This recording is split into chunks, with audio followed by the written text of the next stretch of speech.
ایسا نہ ہو کہ دوسری مرتبہ ناکام ہو کے بددل ہو جاؤ، تمہاری ہمتیں جواب دے جائیں. نہیں، پہلے سے تیار رہو کہ دوسری مرتبہ بھی ناکامی آئے تو آئے، لیکن جب تک کہ کامیابی حاصل نہیں ہوتی ہمیں یہ کام کیے تھے. صبر کا مادہ نہیں ہوگا تو آپ کام نہیں کر سکیں گے. مدد حاصل کرو کس سے؟ صبر سے اور نماز سے. ان اللہ مع الصابرین، جان لو کہ اللہ تعالیٰ صبر کرنے والوں کے ساتھ. اور سنیے، اب یہ آیت اہم ترین ہے صبر کے موضوع پر.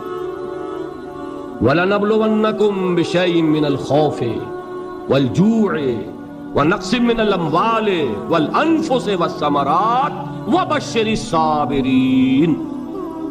اور دیکھو ہم تمہیں آزمائیں گے. وَلَنَبْلُوَنَّكُمْ، ہم لازماً آزمائیں گے تمہیں. بِشَيْءٍ مِّنَ الْخَوْفِ، خوف کی کیفیت طاری کر کے. والجوع، بھوک، فقر اور فاقہ. ونقص من الاموال، مالی نقصان. والانفس، جانی نقصان. والثمرات، اور ثمرات، پھلوں اور میووں کا نقصان. میرے نزدیک یہاں پر ثمرات کا مفہوم ایک اور بھی ہے. ایک تو صاف تھا، کھجور کی فصل تیار ہے، غزوہ تبوک جانے کا حکم مل گیا، کون اتارے گا؟ اور کھجور وقت پر اتری نہیں، برباد ہو جائے. یہ ہو رہا ہے نا میووں کا نقصان. اور میرے نزدیک یہاں یہ بھی ہے، بسا اوقات بہت سی محنتوں کا نتیجہ انسان دیکھتا ہے کہ ضائع چلا گیا. میں نے 10 سال محنت کی، حاصل کوئی نہیں دکھا. یہ ثمرات کیا ہے؟ محنتیں، محنتوں کے ثمرات کا ضیاع. کوشش آپ نے کی، قسمت کی خوبی دیکھی ہے، ٹوٹی کہاں کمن، 2-4 ہاتھ جب کے لبے بام رہ گئے. Be prepared. ایک شاعر کے یہ اشعار ہیں، وہ کمیونسٹ تھا، میں نام بھی نہیں لیتا، لیکن یہ کہ یہ اسی انقلابی، چونکہ ان کا بھی ایک انقلابی نظریہ ہے، انقلابی عمل میں یہ سارے مراحل آتے ہیں. کوئی سیٹ بیک آیا، فرض کیجئے کوئی ناکامی ہو گئی، تو اپنے ساتھیوں کو دل بدھانے کے لیے یہ فصل امیدوں کی ہمدم اس بار بھی غارت جائے گی، سب محنت صبحوں شاموں کی اب کے بھی اکارت جائے گی. میرے نزدیک یہ ثمرات کا جو لفظ یہاں آیا ہے، وَنَقْصٍ مِّنَ الْأَمْوَالِ وَالْأَنفُسِ وَالثَّمَرَاتِ، سب محنت صبحوں شاموں کی اب کے بھی اکارت جائے گی. دھرتی کے کونوں کھدروں میں پھر اپنے لہو کی کھاد بھرو، پھر مٹی سینچو اشکوں سے، پھر اگلی رت کی فکر کرو، پھر اگلی رت کی فکر کرو. جب پھر ایک بار اجڑنا ہے، ایک فصل پکی تو بھر پایا، تب تک تو یہی کچھ کرنا ہے. ایک مقصد ہے سامنے، انقلاب برپا کرنا ہے. ایک کوشش ناکام ہو جائے کوئی پرواہ نہیں، نیکسٹ. پھر تیار رہو ناکامی کے لیے. ایسا نہ ہو جو انگریزی میں کہتے ہیں hope for the best but be prepared for the worst. ایسا نہ ہو کہ دوسری مرتبہ ناکام ہو کے بددل ہو جاؤ، تمہاری ہمتیں جواب دے جائیں. نہیں، پہلے سے تیار رہو کہ دوسری مرتبہ بھی ناکامی آئے تو آئے، لیکن جب تک کہ کامیابی حاصل نہیں ہوتی ہمیں یہ کام کیے تھے. صبر کا مادہ نہیں ہوگا تو آپ کام نہیں کر سکیں گے. اور اسی کا ایک دوسرا رخ ہے، جب آپ دعوت حق کے لیے کھڑے ہوں گے، پہلا قدم کیا آتا ہے؟ استہزاء، تمسخر، مذاق اڑانا، جس کی میں مثال اب دینا چاہتا ہوں محمد الرسول اللہ صلی اللہ علیہ وسلم کی شخصیت سے. دیکھیے ہم کیا اور ہماری بساط کیا، ہم کیا مبلغ ہوں گے، کیا داعی ہوں گے، ہمارے اپنے دامن پر داغ ہوتے ہیں، لیکن یہ کہ محمد الرسول اللہ کے دامن پر کوئی داغ تھا؟ ان کو تو سارے مکے والے الصادق الامین کہتے تھے، نہایت محبوب شخصیت تھے. ان کے لیے تو جا صادق، جا الامین، یہ الفاظ سننے میں آتے تھے، آنکھوں کا تارا. لیکن جب آپ نے دعوت اب شروع کی، اب قرآن مجید میں دیکھیے، کسی نے کہا مجنون ہو گئے، دماغ خراب ہو گیا، پاگل ہو گئے، اجی شاعر ہیں، کچھ شعر توڑ لیتے ہیں، ہم پر دھوس جماتے ہیں. کسی نے کہا ساحر ہے، کچھ جادو سیکھ لیا. یہاں تک کہ ایسے بدبخت بھی پیدا ہوئے، قرآن میں ہے ساحر کذاب، سحر کرنے والا جادوگر نہایت جھوٹا. یہ الفاظ کہے جا رہے ہیں کس کی شان میں؟ محمد الرسول اللہ صلی اللہ علیہ وسلم. قرآن میں نقل کیا گیا، یا ایھا الذی نزل علیہ الذکر انک لمجنون. کبھی آپ نے اس کا ترجمہ سوچا؟ اے وہ شخص، دیکھیے تصور کیجئے، حضور جا رہے ہیں، تشریف لے جا رہے ہیں، کسی دعوت میں ہے، تبلیغ میں، یا ویسے ہی تشریف لے جا رہے ہیں، اور کوئی ایک دم گھٹا ہے لوگوں کا، ادھر سے فقرہ آتا ہے، تیر کی طرح لگتا ہے دل میں جا کر محمد کے صلی اللہ علیہ وسلم۔ اے وہ شخص جس کا یہ خیال ہے کہ اس پر کوئی ذکر نازل ہو رہا ہے، ہمارے خیال میں تو تمہارا دماغ خراب ہو گیا۔ یا ایھا الذی نزل علیہ الذکر انک لمجنون، کہا کہ نہیں کہا؟ اور یہ نہ سمجھیے کہ حضور صلی اللہ علیہ وسلم کے قلب مبارک کو تکلیف نہیں ہوتی تھی۔ میں قرآن سے ثابت کروں گا، میں کہیں کوئی کہانیاں بیان نہیں کرنا چاہتا۔ قرآن نے کہا ہے وَلَقَدْ نَعْلَمُ أَنَّكَ يَضِيقُ صَدْرُكَ بِمَا يَقُولُونَ، اے نبی ہمیں خوب معلوم ہے صلی اللہ علیہ وسلم کہ جو کچھ یہ لوگ کہہ رہے ہیں اس سے آپ کا سینہ بھجتا ہے، یہ جو گھٹن ہوتی ہے، صدمہ ہوتا ہے۔ أَنَّكَ يَضِيقُ صَدْرُكَ بِمَا يَقُولُونَ، ہمیں خوب معلوم ہے کہ جو کچھ یہ باتیں آپ کو سننی پڑ رہی ہیں، یہ کڑوی کسیلی باتیں، یہ جو فقرے چست ہو رہے ہیں، استہزاء ہو رہا ہے، تمسخر ہو رہا ہے۔ سورہ ہجر میں ہے، ایک جگہ کھڑے ہوئے لوگ قرآن کا مذاق اڑا رہے ہیں، بھائی فلاں آیت تم لے جانا، فلاں آیت میری ہوگی، اس کے ٹکڑے کر رہے ہیں، اس کے ٹکڑے حصے بکھرے کر کے قیمہ بنا کر ان آیات کا تمسخر اڑا رہے ہیں۔ ایک جگہ قرآن مجید میں مذکور ہے کہ فرشتوں کا مذاق اڑ رہا ہے، بھائی یہ دیکھو محمد نے کہا ہے صلی اللہ علیہ وسلم کہ جہنم پر تو کل 19 فرشتے ہیں، علیہا 19 قرآن میں آیت نازل ہوئی۔ ایک پہلوان کہتا بھائی 10 کو تو میں سنبھال لوں گا، باقی 9 کا تم انتظار کر لو۔ یہ باتیں آ رہی ہیں حضور کے کانوں میں، کلام الہی کے ساتھ کیا سلوک ہو رہا ہے، مجھ پر کیا فقرے چست کیے جا رہے ہیں، مجھ پر جس طریقے سے استہزاء اور تمسخر کا رویہ اختیار کیا گیا ہے، دل بھج رہا ہے، دل میں صدمہ ہے۔ دیکھیے سورہ نون ہے، اور میرے نزدیک یہ دوسری وحی ہے جو حضور پر نازل ہوئی ہے، اس کی ابتدائی آیات نون والقلم وما یسطرون ما انت بنعمت ربک بمجنون وان لک لاجرا غیر ممنون وانک لعلی خلق عظیم فستبصر ویبصرون بأیکم المفتون ان ربک هو یعلم بمن ضل عن سبیلہ وهو اعلم بالمہتدین۔ نون قسم ہے قلم کی اور جو کچھ یہ لکھتے ہیں، اے نبی آپ اپنے رب کی نعمت سے مجنون نہیں ہیں۔ یہ کیوں کہا جا رہا ہے؟ حضور کو جو صدمہ پہنچا ہے وہی نازل ہوئی ہے دل جوئی کے لیے، تسلی کے لیے۔ آپ کیوں برا منا رہے ہیں؟ اے نبی آپ کیوں صدمہ اور رنج اور اندوہ محسوس کر رہے ہیں؟ ان بدبختوں کے کہنے سے کوئی آپ مجنون ہو جائیں گے؟ مانتا بے نعمت ربک بمجنون وَإِنَّ لَكَ لَأَجْرًا غَيْرَ مَمْنُونَ، آپ کو جو یہ صبر کرنا پڑ رہا ہے، آپ کو جو یہ جھیلنا پڑ رہا ہے، اس کی وجہ سے آپ کو وہ اجر ملے گا جس کا سلسلہ کبھی منقطع نہیں ہوگا۔ وَإِنَّكَ لَعَلَىٰ خُلُقٍ عَظِيمٍ، اور اے نبی آپ تو خلق عظیم کے حامل ہیں۔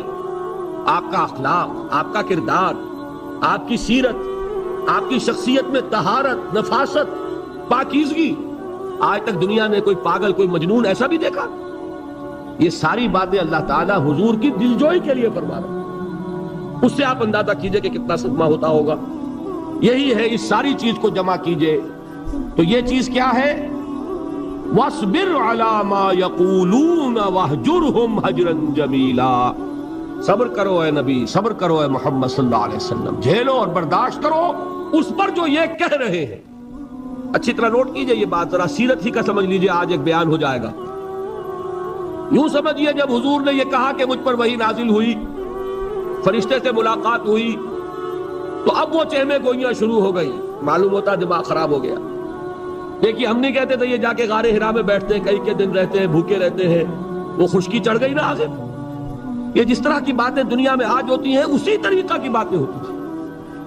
عتبہ ابن ربیعہ ایک مرتبہ آتا ہے، کیونکہ قریش کے بڑے لوگوں میں سے تھا، تو قریب آ کر بڑی اپنائیت کے ساتھ، بڑی شفقت کے ساتھ، بڑے بزرگانہ انداز میں کہتا ہے بھتیجے، حضور سے، بھتیجے اگر واقعی کسی بدروح کا سایہ ہو گیا ہے تم پر، وہ آسیب آ گیا ہے تو مجھے بتا دو، میرے بہت سے عاملوں سے تعلقات ہیں، میں کسی کو بلا کر یہ تمہاری بدروح دور کر دوں گا۔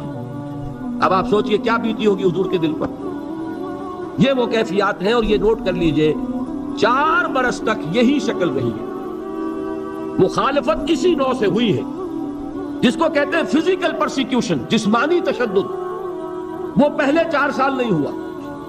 اس کی وجہ کیا ہے کہ در حقیقت جب بھی کبھی کوئی ایسی دعوت اٹھتی ہے، اب مجھے اجازت دیجئے میں ایک لفظ انقلاب یہاں استعمال کر لوں، انقلابی دعوت۔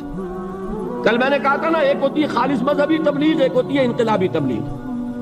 مذہبی تبلیغ کی سب سے بڑی مثال عیسائیت کی تبلیغ، اور انقلابی تبلیغ کی سب سے بڑی مثال اشتراکی تبلیغ۔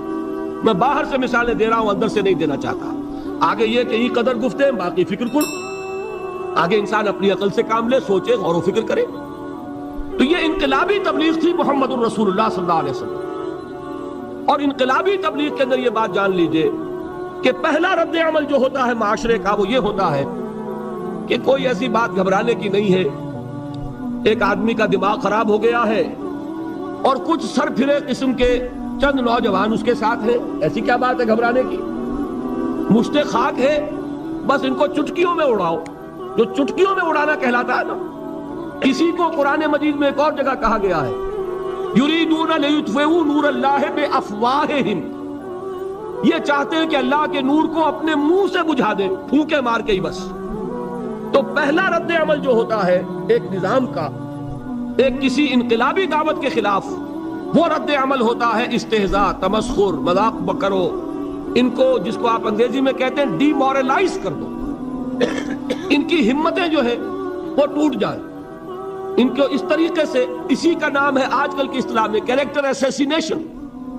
ان کی شخصیتیں جو ہیں ان کو داغدار کر دو، ان کا اعتبار ختم کر دو، ان کا استہزاء کرو، تمسخر کرو۔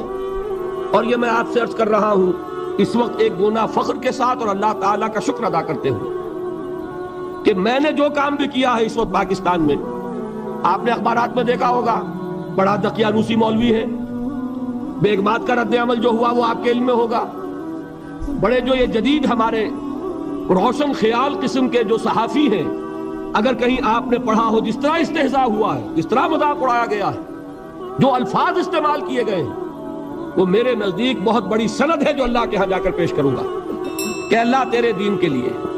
میں نے اپنے گھر سے کوئی بات نہیں کہی، میں نے جو بات کہی وہ جو شریعت محمدی کی بات ہے وہ کہی۔ اگر اپنی طرف سے کہیں ہو، کوئی اضافہ کیا ہو، تو اللہ تعالیٰ کی پھٹکار ہو مجھ پر اور لعنت ہو مجھ پر۔ لیکن اگر میں نے وہی کچھ کہا جو شریعت محمدی کا تقاضا ہے اور قرآن اور سنت کی بات ہے، تو پھر اگر مجھے کسی نے پاگل کہا اور کسی نے دقیانوسی کہا اور کسی نے اور فقرہ چست کیا، تو میں اس کے لیے، میں تو سمجھتا ہوں میرے لیے وہ سند ہے جو اللہ تعالیٰ کے ہاں میں جا کر پیش کروں۔ اور یہ جان لیجئے کہ وہی بات ہوتی ہے ہمیشہ، ہسٹری ریپیٹس اٹسیلف۔ وہ بات کریں گے جو حضور نے کی تھی، وہی رد عمل سامنے آئے گا جو اس وقت آیا۔ اس لیے کہ یہ تو جو انسانی مزاج ہے وہ نہیں بدلا، معاشرے کا انداز نہیں بدلا، وہ جو کام ہوگا اس کا رد عمل ابتدائی وہی ہوگا۔ اور اس میں در حقیقت امتحان ہوتا ہے صبر کا۔ کیا دل شکستہ ہو کر بیٹھ رہے گا انسان؟ ہمت جواب دے جائے گی، کمر ٹوٹ جائے گی، قوت ارادی اور عزیمت جو ہے مزمحل ہو جائے گی، پھونکوں سے چراغ بجھ جائے گا۔ یہ جو میں نے آیت آپ کو سنائی تھی، اس کا بڑی خوبصورت کی ساتھ ترجمہ کیا ہے مولانا ظفر علی خان نے کہ نور خدا ہے کفر کی حرکت پہ خندہ زن، پھونکوں سے یہ چراغ بجھایا نہ جائے گا۔ یریدون لیطفئوا نور اللہ بافواہہم واللہ متم نورہ ولو کرہ الکافرون۔ یہ چاہتے ہیں کہ اپنے منہ کی پھونکوں سے اللہ کے نور کو بجھا دیں، حالانکہ اللہ تعالیٰ تو اپنے نور کا اتمام فرما کر رہے گا، خواہ ان کافروں کو کتنا ہی ناگوار ہو۔ اس کی ترجمانی ہے نور خدا ہے کفر کی حرکت پہ خندہ زن، پھونکوں سے یہ چراغ بجھایا نہ جائے گا۔ بہرحال اس مرحلے پر میں نے آپ کو 2 صبر بتائے۔ صبر کس چیز سے؟ اپنا کیریئر دنیاوی جو بھی آپ حاصل کر سکتے تھے، ذہین آدمی ذہانت لگائے گا تو دین کی دعوت دے گا ایٹ دی انٹلیکچوئل لیول۔ اور یہ بات جان لیجئے کہ یہ چیز دنیا میں کسی کمائی کا ذریعہ نہیں بن سکتی، اسے قربانی دینی پڑے گی کیریئر کی، اپنے مفادات کی، تب کام کر سکے گا۔ عام آدمی وقت لگائے گا، صلاحیتیں صرف کرے گا، اپنی وہی اس وقت سے اور توانائی سے پیسہ بنا سکتا تھا۔ آج کل تو آپ کو معلوم ہے کہ بڑی سادی ہو گئی ہے یہ حساب کتاب کی بات، بہت سادہ۔ ایک انسکلڈ لیبرر کا 1 گھنٹہ برابر ہے اتنے روپے کے، ایک سکلڈ لیبرر کا 1 گھنٹہ برابر ہے اتنے روپے کے۔ آپ تو ہر چیز کاؤنٹ کر سکتے ہیں، میئر کر سکتے ہیں۔ جوش سے گھنٹہ لگا رہا ہے، اس نے کوئی پیسہ خرچ کیا ہے؟ اسی وقت کو لگا کر وہ پیسہ بناتا، اسی ذہانت اور صلاحیت سے وہ کوئی کمائی کرتا، ادھر لگایا۔ تو وہ جو کمی ہو رہی ہے اس کو برداشت کرنا، اس کو جھیلنا اور خوش دلی سے برداشت کرنا، یہ سمجھنا کہ در حقیقت یہ سب کچھ کیا ہے کہ اللہ تعالیٰ کے ہاں اس کا جو ثواب ملے گا۔ یہ صبر کا ایک رخ، اور استہزاء ہو، تمسخر ہو، مذاق اڑے، فقرے چست ہو، دقیانوسی کہا جائے، ریئیکشنری کہا جائے، یہ بڑے ریئیکشنری ہیں، یہ بڑے پچھلے زمانے کے لوگ ہیں، اگلے وقتوں کے ہیں یہ لوگ، انہیں کچھ نہ کہو۔ جو کہا جائے سنو، وَاصْبِرْ عَلَى مَا يَقُولُونَ وَاهْجُرْهُمْ هَجْرًا جَمِيلًا، اور صبر کیجئے محمد صلی اللہ علیہ وسلم۔ دیکھیے کوئی پہلو ایسا نہیں ہے جس میں ہمیں ہدایت قرآن مجید سے اور سیرت محمد صلی اللہ علیہ وسلم سے مل نہ جائے۔ اگر اللہ تعالیٰ مقام دعوت پر فائز ہونے کی توفیق عطا فرما دے تو جو مرحلے پیش آئیں گے وہ آپ کو نظر آ جائیں گے سیرت محمدی میں صلی اللہ علیہ وسلم، اور اس وقت حضور سے جو کہا گیا اس سے آپ کے دل پر بھی، اس کے زخمی جو آپ کا دل ہے، آپ کے احساسات ہیں، اس پر مرہم رکھا جائے گا۔ وَلَقَدْ نَعْلَمُ أَنَّكَ يَضِيقُ صَدْرُكَ بِمَا يَقُولُونَ، ہمیں خوب معلوم ہے کہ جو کچھ آج تمہیں سننا پڑ رہا ہے اس سے تمہارا سینہ بھجتا ہے، تمہیں رنج اور صدمہ ہوتا ہے، لیکن وَاصْبِرْ عَلَى مَا يَقُولُونَ، جو کچھ یہ کہہ رہے ہیں اس پر صبر کیجئے، اس کو جھیلیے اور برداشت کیجئے۔ یہ عادت پڑے گی، پھر معاشرے کی درستی کے لیے ضروری ہے کہ بدلا ہو۔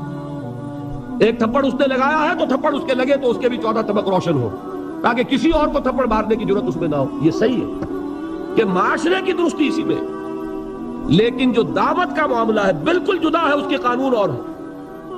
حضرت مسیح کے الفاظ کیا تھے یا نہیں، بہرحال انجیل میں یہ ہے، اور میں جو بات عرض کر رہا ہوں وہ یہ ہے کہ وہ بالکل صحیح ہے۔ مقام دعوت کے دوران یہی طرز عمل صحیح ہے، اور یہی طرز عمل محمد رسول اللہ نے صلی اللہ علیہ وسلم اپنے ساتھیوں کو تلقین فرمایا۔ وہ کیا ہے؟ وہ الفاظ جو ہے انجیل کے وہ یہ ہے کہ اگر کوئی تمہارے داہنے گال پر تھپڑ مارے بایاں بھی پیش کر دو، اگر کوئی تمہارا چغا لینا چاہے نالش کر کے تو تم اس کو کرتا بھی اتار کے دے دو، اگر کوئی تمہیں بیگار میں 1 کوس لے کے جانا چاہے تم 2 کوس اس کے ساتھ جاؤ۔ اس پر کہا گیا کہ یہ بڑی غیر فطری تعلیم ہے۔ یقیناً قانون کے اعتبار سے غیر فطری ہے، دعوت کے اعتبار سے یہ لازمی ہے۔ یہی دعوت کا یہی قانون ہے جو 12 برس تک مکے میں محمد الرسول اللہ نے نافذ کیا۔ صحابہ کو کیا حکم تھا؟ تمہیں کتنا ہی مارا جائے تم جواب میں کوئی کارروائی نہیں کر سکتے۔ نو ریزسٹنس، نو ریٹیلیشن۔ ریزسٹنس تو ہے، پیسو ریزسٹنس۔ ریزسٹنس کیا ہے؟ کہ پیچھے مت ہٹنا۔ وہ سارا دباؤ کیوں دے رہے تھے کہ تم اپنا تعلق منقطع کرو محمد سے صلی اللہ علیہ وسلم، تم توحید کو چھوڑو، اپنے آبائی دین میں آؤ۔ اسی کے لیے پریشرائز کر رہے تھے نا۔ حضرت بلال کو مار رہا ہے امیہ ابن خلف، حضرت خباب بن الارت رضی اللہ تعالیٰ عنہ کو دہتے ہوئے انگارے زمین میں بچھا کر اور اس کے اوپر ننگی پیٹھ لٹا دیا گیا۔ آپ ذرا تصور کیجئے، ایک شخص دیکھ رہا ہے کہ دہتے ہوئے انگارے بچھائے جا رہے ہیں، یہ میرے لیے تیار کیے جا رہے ہیں، اور پھر حکم دیا جاتا ہے کرتا اتار دو، کرتا اتار دیتا ہے، لیٹ جاؤ، لیٹ جاتا ہے۔ کیوں؟ بڑی غیر فطری بات ہے یہ تو۔ اسے ہاتھ پاؤں مارنے چاہیے۔ ایک آدمی ڈیسپریٹ ہو جائے تو آپ کو معلوم ہے اس کے اندر طاقت بہت آ جاتی ہے۔ اسے نظر آ رہا ہو کہ مجھے تو بھون دیں گے، کباب بنا دیں گے، تو اگر اسے اجازت ہو 2-4 کو مار کر مرے گا۔ اجازت نہیں، محمد نے ہاتھ باندھ دیے صلی اللہ علیہ وسلم، تمہیں اجازت نہیں ہاتھ اٹھانے کی۔ یہ بعد میں سورہ نساء میں یہ الفاظ نازل ہوئے کہ اے مسلمانوں، ایک زمانہ یہ تھا کہ تمہیں حکم تھا کفو ایدیکم، اپنے ہاتھ بندھے رکھو، you are not allowed to retaliate, ڈٹے رہو، جمے رہو، کھڑے رہو، صبر کرو، جھیلو، برداشت کرو، پیچھے نہ ہٹنا، نہ محمد کے دامن کو چھوڑنا صلی اللہ علیہ وسلم، نہ توحید کا دامن چھوڑنا، لیکن ہاتھ اٹھانے کی اجازت نہیں۔ بتائیے کہاں گیا قانون؟ قانون تو یہ ہے کہ بدلا لو، لیکن وہ قانون تو اس وقت نافذ ہوگا جب انقلاب آ جائے گا، اسلامی حکومت قائم ہو جائے گی، تب آئے گا نا قانون۔ ابھی مرحلہ ہے انقلابی عمل کا، ابھی تو انقلاب لانا ہے، اسلامی حکومت قائم کرنی ہے۔ اس پروسیس کے تقاضے کچھ اور ہیں، اس میں جو پہلا مرحلہ ہے وہ پیسو ریزسٹنس کا ہے صبر۔ یہی وجہ ہے دیکھیے مکی صورتوں میں خود نبی اکرم صلی اللہ علیہ وسلم کو اتنے مختلف پیرایوں میں صبر کا حکم دیا گیا۔ کچھ مثالیں میں دے چکا ہوں، وَلِرَبِّكَ فَاصْبِرْ، اسی طریقے سے وَاصْبِرْ كَمَا صَبَرَ أُولُو الْعَزْمِ مِنَ الرُّسُلِ، اے نبی صبر کیجئے جیسے کہ صبر کیا ہمارے اولو العزم رسولوں نے۔ وَاصْبِرْ وَمَا صَبْرُكَ إِلَّا بِاللَّهِ، اے نبی صبر کیجئے اور آپ کا صبر تو اللہ ہی کے سہارے ہے۔ وَاصْبِرْ لِحُکْمِ رَبِّكَ، یہ سورہ نون جس کی ابتدائی آیات میں نے آپ کو سنائی، نون والقلم وما یسطرون ما انت بنعمت ربک بمجنون، اس کا اختتام کیا ہوتا ہے؟ وَاصْبِرْ لِحُکْمِ رَبِّكَ وَلَا تَكُنْ كَصَاحِبِ الْحُوتِ اذ نَادَىٰ وَهُوَ مَكْظُومٌ، اے نبی صبر کیجئے اپنے رب کے فیصلے کا، انتظار کیجئے اور اس مچھلی والے کے مانند نہ ہو جائیے۔ مچھلی والا کون؟ حضرت یونس علیہ السلام۔ مچھلی والے نے اپنے دینی حمیت اور غیرت جو تھی اس کی وجہ سے اللہ کے حکم کا انتظار نہیں کیا، اپنی قوم کو چھوڑ کر چل دی۔ نبی کا رسول کا یہ معاملہ ہوتا ہے، جیسے کہ آپ کو معلوم ہے کوئی افسر ہے کسی حکومت کا، وہ اپنی پلیس آف ڈیوٹی کو نہیں چھوڑ سکتا، he must stick to his place of duty. بڑے افسرز کے لیے تو یہ بہت بہت اہم بات ہے۔ تو اے رسول، جہاں آپ کو ہم نے تعینات کیا ہے آپ وہاں سے ہل نہیں سکتے کہ ذرا مخالفت ہوئی، لوگوں نے فکرے تست کیے اور آپ کہیں اور چل دیے، دفع ہوئیے، یہ بات نہیں سننا چاہتے میں کسی اور کو سناؤں گا، ہو سکتا ہے نا؟ ہم تو کرتے ہیں نا یہ، اس لیے کہ ہمیں تو اللہ نے کہیں تعینات تو نہیں کیا نا۔ اگر ایک جگہ کے لوگ بات نہیں سنتے، چلو بھائی ہم کہیں اور جائیں گے وہاں بات سنائیں گے۔ لیکن رسول کا معاملہ ہوتا ہے جو اس کی پلیس آف اپوائنٹمنٹ ہے، he cannot leave his place without the express permission of Allah subhanahu wa ta'ala۔ آپ نے یہ سنا ہوگا، سیرت کی تقاریر میں پڑھا ہوگا کہ مدینے کی طرف ہجرت کی اجازت حضور نے تمام صحابہ کو دے دی، خود منتظر رہے جب تک کہ اللہ کی طرف سے اجازت نہیں آئی۔ حضرت ابو بکر پوچھتے رہتے تھے حضور اجازت آ گئی کہ نہیں؟ نہیں ابھی نہیں آئی۔ حضور اذن آ گیا؟ نہیں آیا، ابھی نہیں آیا۔ حبشہ کی طرف سب کو بھیج دیا، اجازت دے دی جو جانا چاہے چلا جائے۔ حضور کی صاحبزادی جو حضرت عثمان کے نکاح میں تھی وہ بھی ہجرت کر رہی، لیکن حضور تو نہیں گئے۔ رسول نہیں چھوڑ سکتا اپنی جگہ کو، یہاں تک کہ تمام تقریباً صحابہ چلے گئے، حضور رہ گئے، حضرت ابو بکر رہ گئے، حضرت علی رہ گئے، اور حضرت ابو بکر پوچھ رہے ہیں بار بار اجازت آئی یا نہیں؟ نہیں ابھی نہیں آئی۔ حضرت عائشہ نے واقعہ بیان کیا کہ ایک روز اچانک دوپہر کے وقت ہم نے دیکھا کہ حضور نے اپنے پورے جسم کو ڈھانپا ہوا ہے، چہرے کو بھی کپڑے میں ڈھانکا ہوا ہے اور تشریف لا رہے ہیں۔ یہ اس میں تعجب کی بات یہ کہ عرب میں آج بھی آپ کو معلوم ہے کہ یہ چیز جو ہے ان کی روایات کے خلاف ہے کہ دوپہر کے وقت کوئی کسی سے ملنے جائے۔ یہ وقت جو ہے قیلولے کا ہے، آرام کا ہے۔ آج کل وہ عصر اور ظہر کے مابین کا وقفہ، تو این ٹھیک دوپہر کے وقت تشریف لائے حضور۔ آپ نے آ کے حضرت ابو بکر سے فرمایا کہ اجازت آ گئی ہے۔ اس میں ایک قصہ تھوڑا سا اور بتا دوں، بہت دلچسپ ہے اور بہت ہمارے لیے سبق آموز ہے۔ حضرت ابو بکر نے بہت خوش ہو کر ایک بات کہی، حضور میں نے 2 اونٹنیاں تیار کی ہوئی ہیں۔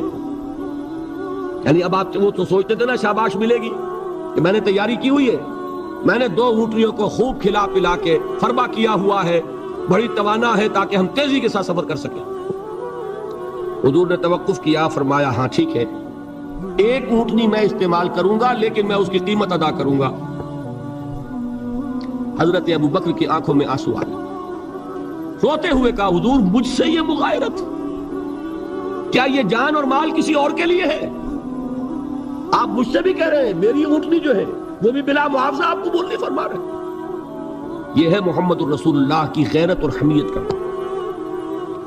ہمارا معاملہ جو ہے دین کی دعوت و تبلیغ کے اعتبار سے بالکل مختلف بنا ہوا ہے، اسی لیے وہ عزت نہیں، وہ وقار نہیں۔ یہاں یہ حال ہے کہ حضور کے خسر ہیں، جان نثار ہیں، یار غار ہیں، سب کچھ ہیں، لیکن وہاں بھی یہ معاملہ ہے کہ ٹھیک ہے اونٹنی کی میں قیمت ادا کروں۔ بہرحال میں جو عرض کر رہا تھا وہ یہ ہے کہ چونکہ رسول کو اجازت نہیں تو فرمایا گیا وَاصْبِرْ لِحُکْمِ رَبِّكَ وَلَا تَكُنْ كَصَاحِبِ الْحُوتِ۔ دیکھنا وہ جو یونس علیہ السلام جو انہوں نے کیا تھا، اجازت آئے بغیر وہ اپنی قوم کو چھوڑ کر وہ قوم کو چھوڑ کر کسی اور وجہ سے نہیں گئے تھے دین کی حمیت اور غیرت کی وجہ سے. یہ بدبخت بات سننے کو تیار نہیں ہے تو دفع ہو. میں کہیں اور جا کر اللہ کی بات کہیں سناؤں گا، لیکن اجازت کے بغیر نہیں جا سکتے. یہی وجہ ہے کہ پکڑ ہوئی، گرفت ہوئی اور مچھلی کے پیٹ میں رہے. وہاں وہ لا الہ الا انت سبحانک انی کنت من الظالمین، اور وہاں سے پھر اللہ تعالیٰ نے نجات دی. مچھلی نے انہیں اگل دیا ساحل کے اوپر. یہ ایک لمبی بات ہے. تو یہاں حضور سے کیا کہا گیا؟ صبر کی. اب دیکھیے ایک بات عجیب ہے، یہ ربط اپنے ذہن میں رکھیے. اللہ تو صبر کی تلقین کر رہا ہے اپنے رسول کو، اور رسول یہی تلقین کر رہے ہیں اپنے صحابہ کو. صبر کرو، جھیلو، برداشت کرو، ہاتھ مت اٹھانا، کوئی جوابی کارروائی نہیں ہوگی، بلکہ اپنے اوپر جھیلو جو کچھ جھیلنا ہے، ڈٹے رہو، پیچھے مت ہٹنا، یہ صبر ہے. لیکن ہاتھ اٹھانے کی اجازت نہیں. چنانچہ اب ذرا چشم تصور سے دیکھیے، ابو جہل اس نے جو بدترین روش اختیار کی، وہ ایک خاندان تھا حضرت یاسر، ان کی اہلیہ حضرت سمیہ، اور ان کے فرزند حضرت عمار رضی اللہ تعالی عنہم. یہ غلام نہیں تھے. حضرت سمیہ تو کنیز تھیں، لیکن یاسر غلام نہیں تھے. ان کی کہانی یہ ہے، واقعہ یہ ہے کہ یہ بہت نیک آدمی تھے. یاسر یمن کے باشندے. انہیں کو خواب میں بشارت ہوئی کہ نبی کا ظہور ہونے والا ہے مکے میں، جاؤ شاید ان کے قدموں تک پہنچ جاؤ. جیسے حضرت سلمان فارسی کی بات میں نے آپ کو بتائی، وہ تو خواب کی بشارت نہیں تھی، وہ ان کے غور و فکر کا معاملہ تھا. انہوں نے وہ جو آگ کی پوجا پاٹ ہے اس کو چھوڑا اور سفر کیا، اور پھر انہیں خبر دی ایک راہب نے کہ کھجوروں کی سرزمین میں آخری نبی کا ظہور ہونے والا ہے، جاؤ شاید قسمت یابی کرے. انہیں خواب آیا تھا. یہ یمن سے ترک وطن کر کے مکے آ گئے. ابو جہل کا ایک چچا تھا، بہت شریف النفس انسان، اس کے ساتھ معاہدہ کیا حلیف بن کر، اور وہ مکے میں رہنے لگے. اس لیے کہ یہ نوٹ کر لیجئے، مکہ اس وقت ایک قبیلے کا شہر تھا، صرف قریش. یا قرشی رہ سکتا تھا وہاں، یا قرشی کا حلیف. اگر کسی کے ساتھ اس کی، جیسے آپ کو معلوم ہے یہاں کاروبار وغیرہ کرنے میں سعودی عرب میں شراکت جو ہے وہ کسی لوکل سعودی کے ساتھ ہوگی تو آپ کر سکتے، وہ کفیل ہے، ورنہ آپ کچھ نہیں کر سکتے. اسی طرح کی بات وہاں تھی کہ اگر تو کسی قرشی نے آپ کو امان دی ہوئی ہے تو آپ رہ سکتے مکے میں، ورنہ نہیں. یا تیسرے قرشی کا غلام. غلام تو ملکیت ہی ہے اس کی، جیسے بھیڑ بکری ہے کسی قرشی کی، اسی طرح اس کے غلام ہے. یہ تین کیٹیگریز تھی انسانوں کی مکے میں. اسی کو نوٹ کیجئے کہ جو بیچارے غلام تھے وہ سب سے زیادہ ستائے گئے، اس لیے کہ غلاموں کے تو حقوق ہی کوئی نہیں تھے. ان کو تو اگر کوئی شخص اپنے غلام کو ذبح کر دیتا تھا تو ابھی کوئی پوچھنے والا نہیں. بالکل ایسے ہی ہے نا، آپ کی بکری آپ نے ذبح کی، گوشت کھا لیا، کوئی آپ سے کوئی پوچھ سکتا؟ جب ملکیت ہے، آپ کی بکری آپ کی تھی، آپ نے ذبح کر دی. غلام آپ کی ملکیت تھا، آپ نے ختم کر دیا. کوئی اس میں جرم نہیں، کوئی باس پرس نہیں. یہ تھا حال غلاموں کا. بلال غلام تھے، ابو فقی غلام تھے، زنیرہ ایک کنیز تھی. ان کو جو ماریں پڑی ہیں اس کا آپ کو معلوم ہے. حضرت بلال کے ساتھ جو کچھ امیہ ابن خلف نے کیا، کہ جس طریقے سے کہ حیوانوں کی لاشیں جو ہے کھینچ کر گھسیٹ کر لے جائی جاتی ہیں، ان کی گردن میں رسی ڈال کر گھسیٹتے، اسی طریقے سے حضرت بلال کے گردن میں رسی ڈال کر ٹھیک دوپہر کے وقت مکے کی سنگلاخ گلیوں کے اندر گھسیٹا جاتا تھا. نیچے زمین جل رہی ہے توے کی طرح، اور ویسا بھی ہوتا تھا کہ چت لٹا دیا، اوپر سے وہ آگ مکے کا کہ سورج جو ہے ذرا نوٹ کیجئے، آگ برسا رہا، نیچے زمین توے کی طرح جل رہی، اور ایک بھاری سل بھی لا کر جو ہے سر پر رکھ دی، چھاتی پر رکھ دی گئی ہے کہ آواز نہیں نکل رہی، جھاگ نکل رہے منہ سے. لیکن اس حال میں بھی احد احد احد، ایک ایک اللہ، قل هو اللہ احد، الفاظ نکلے. یہ ہے وہ صبر، یہ ہے وہ صبر. صبر علی الابتلاء، صبر علی الایذاء. یہ ابتلاء اور ایذاء پر صبر ہے.